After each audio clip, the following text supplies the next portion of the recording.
But we're going to move on to our next video, which is from Brighid Designs, Rachel Garden, and she's going to talk about the costume and everything that she makes. Hi everyone, this is Rachel at Brighid Designs. Welcome to Brighid Central. I'm afraid we're a bit of a mess at the moment. We've been working really hard over the winter to try and get everything ready, hopefully for the new season.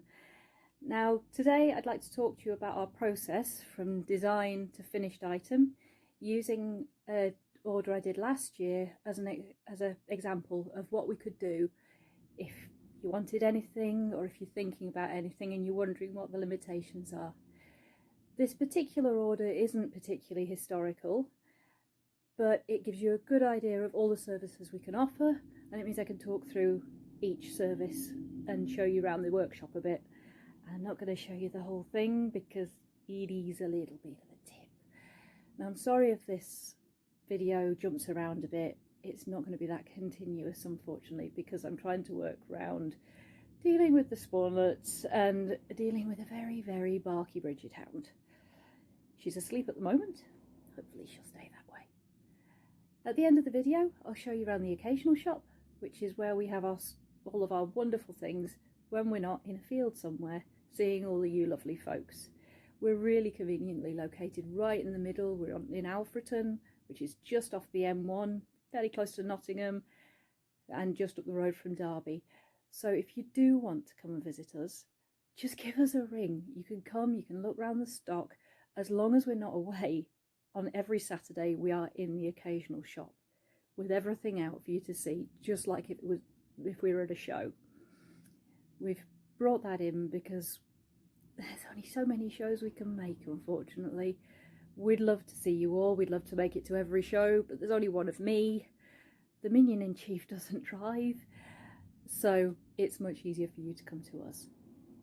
Now, normally, in normal circumstances, I would love to introduce you to the various staff that we have. You know, the minions who work on the stall, the minions who work in the shop. Unfortunately, with the way things are, I won't be able to get them all together. Now, as many of you know, we have Mercedes, who's our stall minion. She works very hard for us at the show. She's a walking mannequin and she does a brilliant job at that, but she's also very good at getting people in, and I'm sure you've all seen her at Torm before. We have also had Lily, who is a stall minion and a shop minion. She occasionally works for us at shows as well. Now in the shop, we have our wonderful shop minion called Christy, who does all the badge cutting out for me, and I cannot thank her enough for that because it's really quite boring. But she does a brilliant job at it. So if you've ordered a badge order, there's a very good chance it's been through Christy's hands. Unfortunately, again, I'm not going to be able to introduce you to her. She lives 3 doors away, but lockdown. We also obviously have our minion-in-chief, Pete, but he's at work at the moment. And we have the spawnlets, who are at school. So you should see us all in a field at some point this year. Come and say hi. And please don't hesitate to get in touch if you want anything. These are my original production notes for this commission. So I've got sketches, doodles, notes to myself, notes for the customer, and some fabric samples. And we ended up using a different fabric on the actual hood because we used silk and linen, whereas this is a cotton blend. But the silk that's stapled to it is actually what we used for all the trim. It worked out quite well. It came out pretty much like the design drawings, as you'll see in the pictures at the end of this video. Here we have our dyeing station. Now we finished this during lockdown, so it's a new addition to the shop. This means that we can actually dye your fabric if we can't find the colour you want. We can also do paint effects, so painted patterns on fabric to give you whatever fabric you want. You can use this with our embroidery machine, or in addition to, or instead of, depending on exactly what you're after. Now the project that I've been displaying, we couldn't find the right silk and linen to match, so we had to get plain and then dye them both the same tone of grey in order to get the colour that the customer wanted, which was an experience, with needing to dye the silk and the linen to exactly the same colour or as near as we could manage. It was probably easier than trying to find a supplier who could do that for us though, so it's good to be able to do it in-house. This is our wonderful embroidery machine that we can use to help make the fabric that you want for your order, or to decorate it, or to produce badges or patches, whatever you like. We can do lots of different types of heraldry. Now, as I was previously saying, the fabric for the order that we're actually looking at today was tricky because it needed to be dyed. It also needed to be embroidered in places, and we used this embroidery machine to do that. It meant that I could embroider the fabric and then cut it to make it exactly right, rather than trying to find a fabric that wouldn't be totally right, might be in the wrong colours, or once we'd dyed it and we'd embroidered it in exactly the right colour, it was perfect for the project rather than being not really right. We've done all sorts of heraldry on this, and it's off at the moment. It's just finished doing a frame of pirate badges.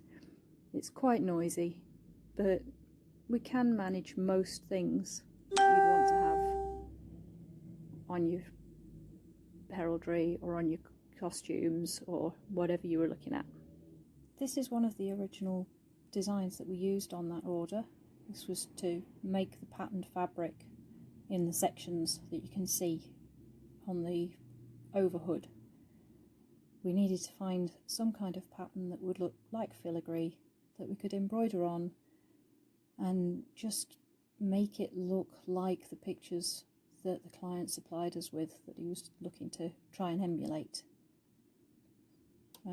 We have other filigree files for this order. A lot of them are the same sort of filigree as this. We also have the sun pattern for the front of the tabard and other bits and pieces.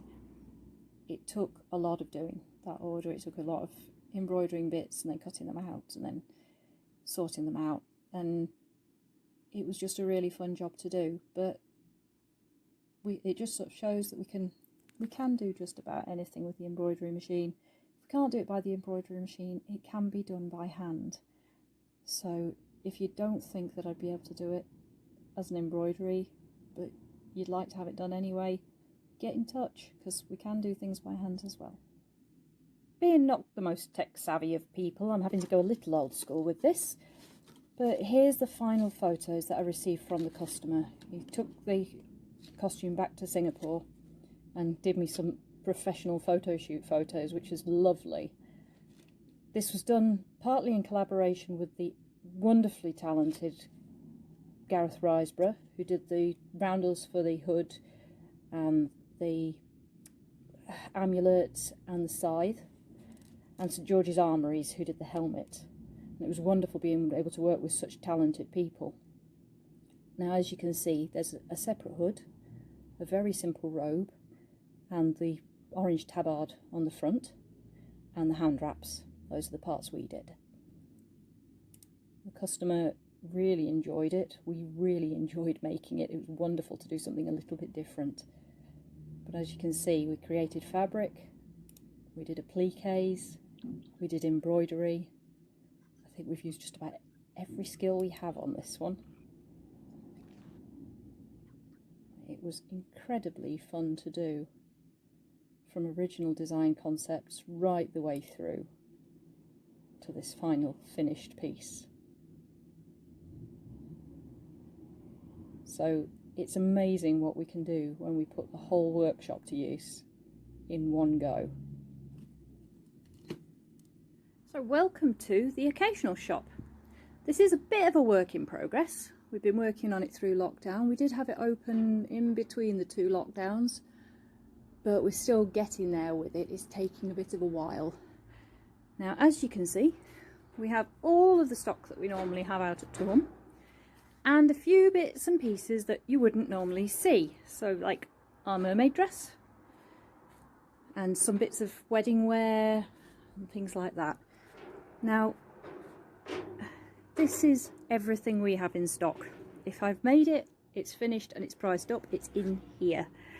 So we've got absolutely everything, as you can see.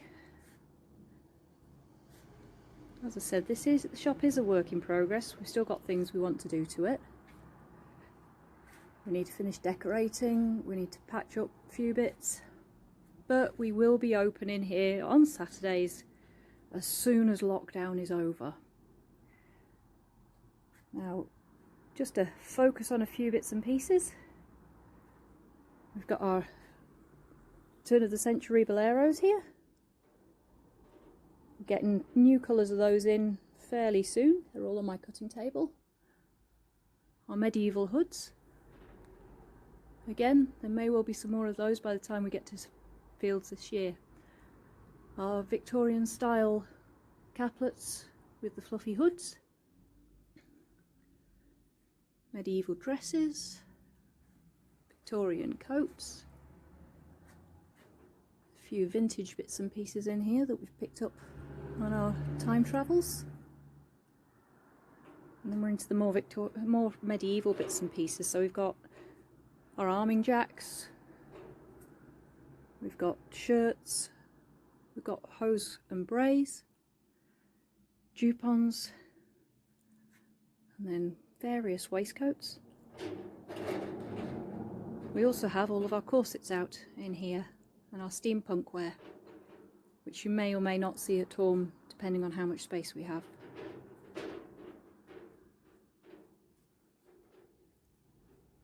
Now, we were talking about badges earlier. We have all of our badges that are currently in stock in here. So if you did come and see us, you can have a good rummage through, see what we've got. We do have a lot more waiting to be cut out, so this range will be expanding fairly soon as we can get in touch with Christy and get things back.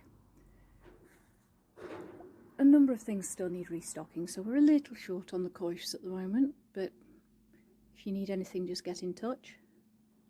We've got loads of our very popular reticules. The muffs will be being restocked in the next couple of days. I just need to finish them off. Pockets, bustle cages, bum rolls, and then our ever popular at shows, our floor cushions, the horses. Now obviously it's lovely to be able to talk to you all about the occasional shop, because a lot of you won't be able to make it here. So it's nice to be able to show those of you who live a bit further away maybe what we do when we're not in a field seeing all you lovely people. The answer is we sell costume to the people of Alfreton, or anybody who can make it over to see the shop. Our opening hours on Saturdays are normally about 10 till 4. At the moment it's any more than that, and it's getting very cold, although we'll be bringing a heater out here as soon as we're back open again. Thank you, Rachel. That was really informative. It was absolutely amazing. Didn't realise you had a shop, and it'll be nice for people to come and visit you.